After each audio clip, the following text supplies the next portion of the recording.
그럼 대표님 궁금한 게 이 영상을 보시는 시청자분들이 네네. 좀 이렇게 나 한 5천만 원 있는데 네. 한 1억 있는데 네. 참여하고 싶다 막 이러신 분들 있을 수도 있을 것 같거든요. 그럼 이제 저를 빨리 찾아야죠. 가능은 한 건가요? 가능하죠. 열려 있어요. 공개로 하는 경우가 있는데 네. 이제 저 같은 경우는 이제 공개로 우리가 펀드를 모집 설명도 해요. 근데 이제 저는 굳이 그럴 필요가 없어서 안 하고 있는 거고 제 지인들이 이제 훌륭하신 분들이 저한테 이제 5천만 원, 1억 정도 이렇게 목돈 뭐 1,000만 원부터 이제 한 1억 정도 이렇게 맡기세요. 그러면 그걸 제가 펀드를 결성해서 중소벤처기업부에 이제 등록을 하고 신고를 해야 됩니다. 이거를 신고를 하고 통장을 이제 은행 가서 발급받고 철저히 투명하게 관리가 됩니다. 그리고 투자를 하게 되면 어디 기업에 투자했다고 다 그 전산 시스템에 입력을 해야 됩니다. 네. 그래서 그렇게 되는 거고, 그리고 뭐 우리 청취자분들이 하고 싶다 그러면 좋은 엑셀레이터를 이렇게 찾아야 되는 거고, 일단 인맥을 얻어야 될 것 같아요. 네. 그래서 엑셀레이터가 아까 많다고 했지만 또 아무나 할 수 있는 건 아니잖아요. 좀 잘 연결을 해서 내가 스타트업에 관심 있고 내가 비상장 기업에 처음 투자하면 3천만 원 투자하면 1,000만 원을 돌려줘요. 그 벤처 투자 촉진법 때문에 투자 활성화를 위해서 그래요? 3천만 원 투자했는데 1,000만 원 정도 와. 세금을 돌려줍니다. 네. 네, 딱 한 번. 대박이네. 네, 대박입니다. 네. 그래서 그런 부분들을 정보를 좀 이렇게 손품과 발품을 좀 팔아가지고 하시면 좋죠. 또 그런 면도 있지 않나요? 그 돈이 있다고 해서 다 넥스트 챌린지 간다고 해서 다 주주가 될 수는 없잖아요. 아, 그렇죠. 네. 그러니까 뭔가 또 그런 철저히 물 관리를 하죠. 또 이렇게 뜻이 맞고 네, 맞아요. 어느 정도 인내력 이런 것도 네네. 같이 있어야 되고 하잖아요. 이런 케이스도 좀 드물다 그러던데, 이제 저희는 지금 4, 5조합까지 이제 5조합 지금 한 20억 정도 만들고 있는데, 지금도 저는 일부러 크게 하지 않아요. 왜냐하면 크게 하면 또 관리하는 비용이 말이 너무 많죠. 많고 네, 뭐 많이 크면 많죠. 클수록 그런 거예요. 1,000억 투자했다 생각해 보세요. 그걸 어떻게 관리할 것이며, 그것도 일이 너무 많은데. 그런데 이제 한 1억 정도 이렇게 투자하는데, 초기 기업에 투자했을 때는 굉장히 이렇게 뭐 행정적인 것도 이렇게 심플해요. 저는 이제 저를 믿고 알아주시는 분들, 뭐 기업 회장님들이나 뭐 우리 대학 교수님들이나 우리 보드 멤버에 계신 이사님들이나 그리고 제 지인들, 다들 좀 훌륭하신 분들이 많이 계신데, 뭐 그런 분들이 그냥 저한테 뭐 한 5천에서 1억 맡겨서 그게 한 10억, 20억 정도? 일단은 일부러 그렇게 하고 있어요. 좀 더 크게 키우는 게. 그리고 또 그만큼 돈을 받으면 또 많은 기업에 투자를 해야 되잖아요. 네. 20억으로 5천만 원씩 투자하면 몇 개를 투자해야 돼요. 그러니까 이게 엄청나단 말이에요. 그런데 그러려면 또 좋은 기업이 있어야 되는 거고. 그렇죠. 저희들이 할 수도 있는데, 이게 어쨌든 매니지먼트 상의 어떤 문제점도 있습니다. 그래서 저는 스텝 바이 스텝으로, 제가 좋아하는 말이 뭐냐면 스테디 솔리드 사운드예요. 지속적이고 단단하고 견고하게 간다. 인생을 그렇게 가야 된다. 네. 투자도 그렇게 해야 된다고 꾸준한 생각합니다. 우상향. 그렇죠. 네. 그래서 그렇게 밀도 있는 어떤 점진적인 방법으로 저는 지금 하고 있는 것 같고, 투자하는 방법도 되게 굉장히 우리는 절차가 까다롭고요. 네. 그러시군요. 그러면 혹시 대표님 350여 개가요. 네. 아까 이렇게 지원을 한다고 했잖아요. 네네네. 그러면은 그 기업들 막 실제 막 가셔서 보시기도 하고 막 그러세요? 네. 대표님이 직접? 네, 좋은 질문 하셨는데, 네. 이게 이제 우리나라에서 아마 우리가 제일 까다롭다라고 스타트업들의 소문이 나 있더라고요. 네.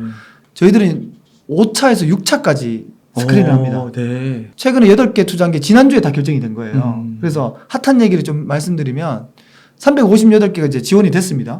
한 달 동안 모집을 했는데, 그러면 그 한 달 동안 저희가 그 서류 심사를 합니다. 서류 심사를 하고. 와, 서류 심사만 한 달이에요? 네. 그리고 저희 넥스트 챌린지 유튜브에서 뭐 이렇게 검색해 보시면 그분들이 그 공개를 하고자 하는 아이템을 공개하는 분들이 계세요. 우리가 영상으로 봤거든요. 네. 그러면 90초 영상으로 자기를 기업을 소개합니다. 그래요? 그래, 영상을 소개하면은 지금 한 100개가 올라와 있어요. 아이템들이. 그러면 그 90초니까 뭐 아이템이 뭐 이렇게 뭐 도용당하고 그러진 않습니다. 그것 다 이렇게 동의하신 분들이기 때문에. 그래서 그걸 우리 미국 실리콘밸리에서는 엘리베이터 스피치라고 엘리베이터 올라가는 동안 1분 안에 뭐 해야 된다. 그쵸. 이제 그거하고 비슷한 건데, 그래서 이제 90초 스피치를 해서 영상이 왔잖아요. 그리고 서류를 통해서 우리가 258개를 탈락시켰어요. 그 중에 이제 100개를 PT를 하는 거예요. 프레젠테이션을 한 열흘 동안 합니다. 그러니까 발표자가 직접 다 발표를 하는 거죠. 그리고 다시 50개를 탈락시켜서 50개가 남았잖아요. 네. 그때 제가 들어갑니다. 그때 이제 들어가서 50개 팀을 제가 또 열흘 동안 1대1로 30분씩 다 만납니다. 야, 토할 것 같습니다. 진짜 토하겠는데요. 근데 저는 이제, 그리고 또 어떻게 하냐면, 그리고 24개 기업을 남기거든요. 최종 라운드. 최종 라운드 24개 기업을 현장 실사에 다 들어갑니다. 그러면 사무실을 문을 열어보면 그 회사 공기가 무거운지 안 무거운지를 압니다. 그리고 직원들 눈빛을 보면 투자해야 되는 기업인지 아닌지를 촉으로 금방 알게 됩니다. 그러니까 서류로 파워포인트로 사업계획서는 굉장히 팬시하게 포장을 잘하기 때문에 아시겠지만 현장에 가면 다 보입니다. 그래서 현장이 답이라는 말이 나오는 거고 그래서 저희들은 이제 투자에 들어가는 거고 마지막으로 제가 최종 투자 전에 이제 요거는 우리만의 노하우인데 밤 9시쯤에 우리가 메일을 보내요. 그리고 아침 오전까지 딱 한 24시간 안 주는데 한 18시간 정도? 12시간 안에 답변을 보내라 그래요. 질문을 5가지 던져요. 왜냐면 이건 진짜 노하우인데 왜 생각해봐요. 스타트업들은 이제 초원리인 단계이기 때문에 자기들끼리 다 좋다 그래요. 무조건 오케이. 자기들이 다 잘 될 거래. 유니콘 될 거래. 근데 우리가 보면 그렇지 않잖아요. 근데 그런 사업계획서에 우리 심사역들이 현혹이 많이 돼요.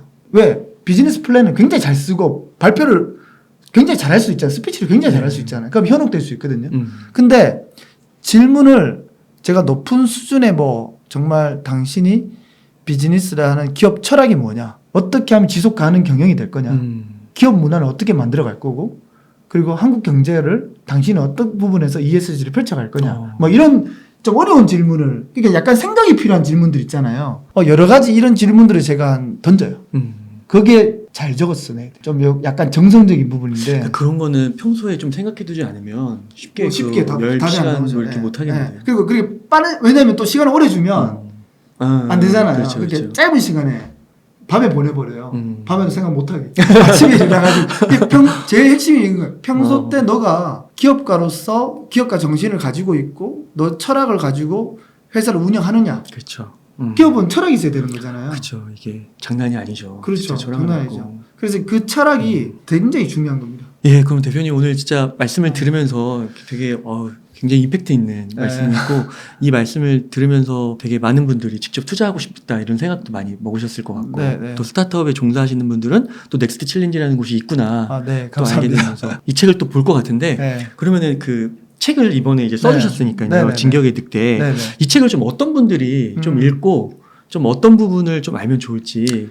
스타트업을 정말 모른다. 네. 그러면 기초편을 읽어야 되고 이 진격의 늑대는 고급편입니다. 심화편입니다.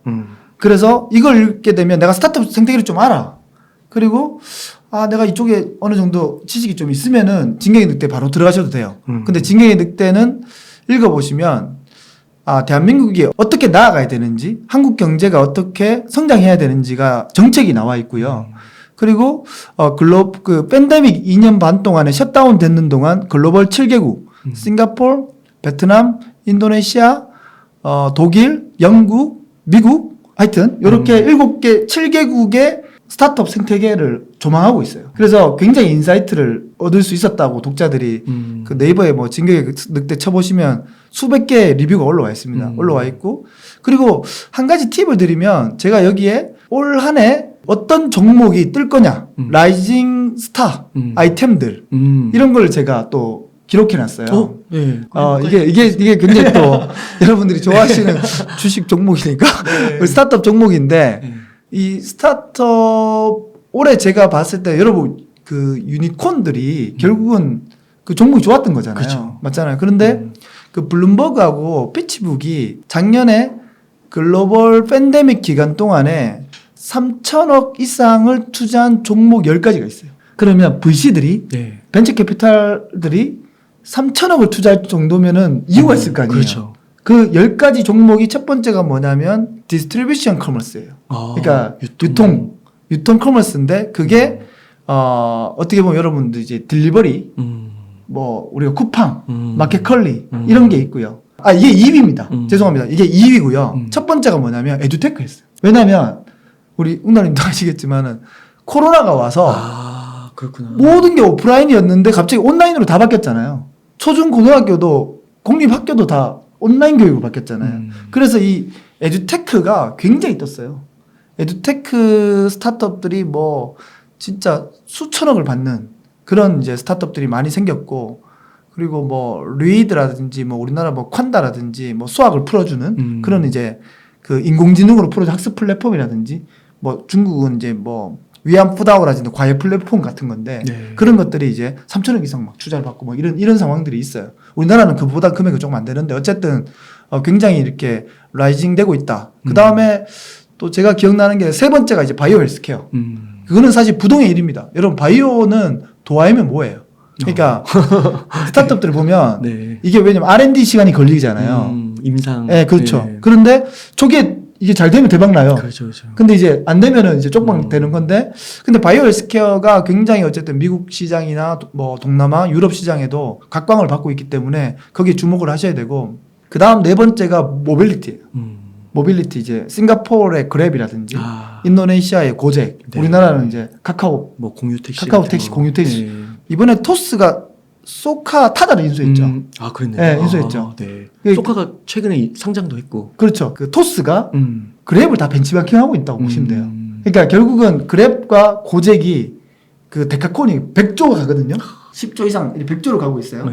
헤카콘이라 그러나 모르겠어요. 어. 하여튼 이 100조의 시장 쿠팡이 100조 나스닥에 우리 100조를 했잖아요. 그런데 이게 그랩과 고잭과 카카오 뭐 이렇게 지금 토스의 이 비슷한 형태에 띄고 있는 게 뭐냐면 얘들이 처음에 모빌리티 차량 공유 서비스로 시작하죠. 맞죠? 네. 카카오도 그렇잖아요. 그리고 그랩도 그렇고 고잭도 그래요. 그 다음에 라이프 앤 스타일에 집중해요. 뭐냐면 이제 그랩 익스프레스, 카카오 헤어샵, 카카오 골프 있잖아요. 네. 이게 약간 라이프의 생활 서비스에 집중하는 거죠. 그런데 보면은 모든 앱이 다 나타나는 거죠.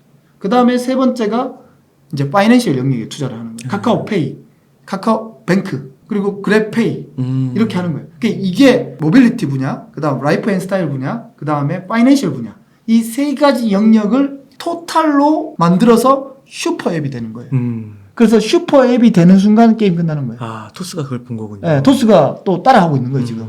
소카를 쓰면 자기 그렇죠. 토스페이를 쓰게 되는 거죠. 토스페이로. 카카오 택시도 카카오페이를 쓰게 돼 있고. 그렇죠. 그리고 이커머스 안에 유통, 우리 이모티콘 막 나잖아요. 그 모든 게 카카오페이로 이루어지잖아요. 그리고 카카오 게임즈가 또 있잖아요. 미치는 거죠. 네. 이게 다 슈퍼앱이에요, 슈퍼앱. 슈퍼앱. 그게 결국은 팬데믹 기간 동안에 지금 투자 시장이 위축됐잖아요. 위축됐는데 우리가 이 모바일에 보면 지금 어플 엄청 많아졌잖아요, 앱이. 이제 지워야 될 게 많아져. 근데 슈퍼 앱들은 못 지우게 되는 거죠. 그럼 걔들만 살아남는 거예요. 네, 이 공간이 또 정해져 있는. 정해져 있으니까. 거기. 이 용량은 차고 점점 느려지고 핸드폰도 모바일이. 네. 근데 잘 보세요. 여기에 우리가 카카오를 지울 수가 없어요. 맞아요. 싱가포르는요. 아세안 국가에서 8개국에 그랩은 진출했고요. 고잭은 인도네시아만 집중해요. 인도네시아는 2억 7천만 명이기 때문에 세계 4위 인구를 갖고 있어요. 둘 다 하버드대 친구들이야. 이 친구들이 그렇구나. 우버를 벤치마킹해서 스타트업을 창업하는 애들이고 다 100조가 넘었어요. 그렇구나. 그래서 이런 게 어쨌든 우리나라는 카카오가 점령을 했고 점령군이 됐고 그 다음에 누구야 쿠팡 뭐 지금 마켓컬리도 올라오고 뭐 11번가도 있고 지마켓도 막 있는데 제가 보기에는 쿠팡만 살아남을 거예요. 그 유니콘이 사실 좀 불안한 게 뭐냐면 매출로 된 게 아니라 투자를 받아서 유니콘이 된 게 굉장히 거의 대부분이죠. 그러니까 이제 불안한 거예요. 실질적으로 돈을 벌어야 그렇죠. 되는데. 돈을 벌어요. 그래서 이제 투자자들이 매출이 일어나는 스타트업을 찾는 거예요. 건강한 스타트업을 찾는 거예요. 네, 대표적으로 네. 그 뭐 에듀테크, 유통, 말씀하신 모빌리티, 모빌리티. 그 정도 하고 나머지 7개, 10개 적으셨다고 했나요? 네, 그렇죠. 10개. 그럼 7개는 책을 통해서 책을 통해서 확인하시는 걸로 네, 네. 그렇게 하면 책을- 좋을 것 같습니다. 변종의 늑대가 네. 이제 입문자를 위한 책이고, 그렇죠. 그리고 조금 이제 내가 스타트업 어느 정도 이해했고 좀 더 심화하고 싶다. 네. 그럼 이제 진격의 늑대로. 그러면 이 두 개를 읽으면 네. 스타트업 생태계를 다 알게 돼요. 우리나라 제가 창업책 우리나라에서 나온 책 중에 제가 제일 많이 팔았습니다. 베스트셀러. 둘 다 베스트셀러. 그러시군요. 그러니까 제가 이렇게 인터뷰를 하다 보면요. 네네. 그 스타트업 쪽에 이제 종사하시는 분들도 만나게 되고 이러면 표정이 그 예전보다는 밝지가 않으시잖아요. 요즘 그렇죠. 시장이 좀 그러니까 그렇죠. 이게 네. 유동성이 현금에서 그렇지 않. 네. 대표님께서는 굉장히 에너지틱하시고 그렇죠. 네. 밝으셔서 잘 되고 있으니까. 네, 그래서 눈빛이 또 너무 살아계셔가지고 거기서 또 이제 그런 면을 또 볼 수 있지 않을까. 네네네. 네. 그러면 대표님 끝으로 네. 좀 하고 싶으신 말씀, 강조하고 싶으신 말씀 있다면 좀 부탁드리겠습니다. 제가 일반인들 많이 만나고 근데 이제 스타트업이 그들만의 리그라는 얘기를 많이 하잖아요. 자기들끼리 뭔가 하고 있는 새로운 종족이다. 저는 그걸 늑대로 정의를 했는 거고. 근데 이제 여러분들 여기 뭐 어쨌든 주식을 또 사랑하시는 분들이 많이 듣고 계신데 분명히 아셔야 되는데 주식 부동산도 좋은 투자처일 수도 있지만 고수들 정말 고수들은 스타트업에 투자를 합니다. 비상장 기업에. 그 네트워크를 쌓으셔야 됩니다. 일단은 좀 공부를 좀 하시고 그 다음에 또 저 같은 사람이 또 있잖아요. 다 알아보시면. 그래서 좋은 분들을 만나시면 좀 작은 뭐 이런 목돈이라도 재테크를 하신다 그러면 한번 스타트업에 해보시는 게 나쁘지 않습니다. 왜냐하면 정말 저도 주식을 뭐 잠깐 이렇게 하고는 있지만 주식보다 스타트업의 수익률이 내가 보기에는 100배입니다. 그냥 그렇게 보입니다. 확실합니다. 근데 그게 훌륭한 투자자를 만나야 되는 거죠. 우리가 뭐 소프트뱅크의 손정희 회장이라든지 아니면 뭐 워렌 버핏이라든지 뭐 그런 사람들 못 만나겠지만 그래도 우리나라에 훌륭한 분들 많이 계시고 건강한 투자를 하고 있고 수익률을 잘 내고 있는 그런 그레이트한 엑셀러레이터를 만나면 여러분들 아마 삶의 활력소가 될 거라고 생각합니다. 네, 좋은 말씀 감사드립니다. 그러면은 이 정도에서 네. 오늘 인터뷰 마치도록 하겠습니다. 이렇게 해서 진격의 늑대의 저자이신 김용록 대표님을 모시고 이야기를 나눠봤습니다. 긴 시간 동안 유익한 인사이트 많이 나누셔서 감사의 말씀드립니다. 오늘 고생 많으셨습니다. 네, 감사합니다.